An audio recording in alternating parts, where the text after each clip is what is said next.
Hi, welcome to the second part of this split testing article. As I spoke about before, we're going to be looking at quarter, quarter, half split testing here. So we're going to be creating three groups from our list rather than the regular two groups.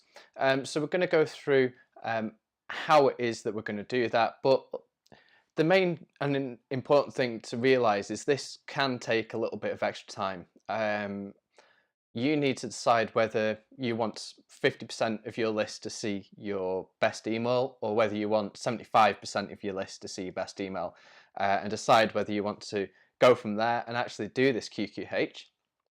Okay, so first, in creating the audience groups, there are a couple of different ways that we can do it. The way that I'm going to describe to you now is about downloading our list, our full list, and then creating the groups from there and re-uploading them again back into our CRM. So the way that you're going to do that is get your list together in your CRM. You should then be able to download that full list. We're going to say that it's got about 1,000 contacts in there. Now open that list as a CSV in Excel or Pages, whatever it is that you use, and click on the first row. And then go down to row 250, hold shift and click on that row as well. Now you're going to copy that using Control C or Command C and open a new spreadsheet. In that new spreadsheet, just paste those in and save that as something like Group A, or something that's just memorable for you so that you know that that's the first group.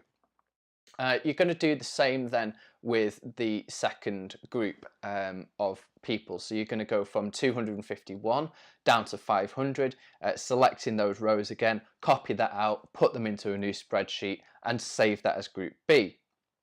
Now at this point what you can do is just save your original sheet as group C, and that should have 500 people in there, and that will be the third group, so the group that's going to get the best email, or get to see the best email, and that's going to be half of your audience. Okay, so what you're going to do next is go back into your CRM. You want to create a list for group A, you want to create a list for group B and for group C, and upload each of your CSVs into each of the lists that you've just created. The next steps now, at this point, now that we've got our list ready in our CRM, is to actually go ahead and create our split test sequences. Okay, so the sequences should really be, you can either do this kind of as a one-off, so you don't have to do it in a campaign. You can do it on your broadcast, so you can send a broadcast out to a quarter and a quarter of your audience, and then send that broadcast another time or a third time to your third group, and they will see the best version of the broadcast.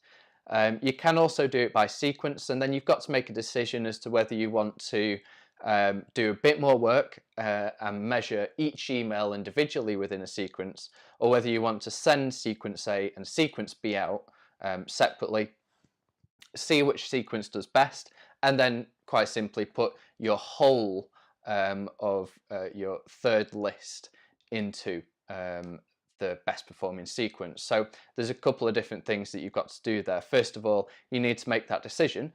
Are you testing sequence A versus sequence B, or are you testing the individual emails against each other from those two sequences?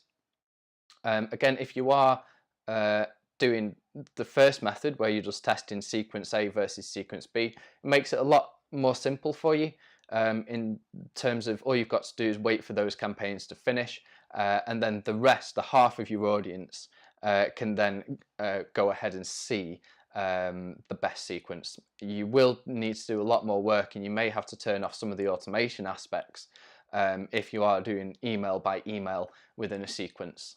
So I would always suggest doing it as a whole sequence, test sequence A versus sequence B, and then once you're ready to do that, just send the best email or the best sequence to the 50% of your audience, and that will mean that 75% of people now are going to see that best performing email.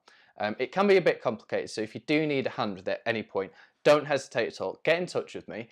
You can get in touch on Facebook, or you can email me at danielr@developer@thedoc.co.uk. I'd be more than happy to answer any questions that you've got.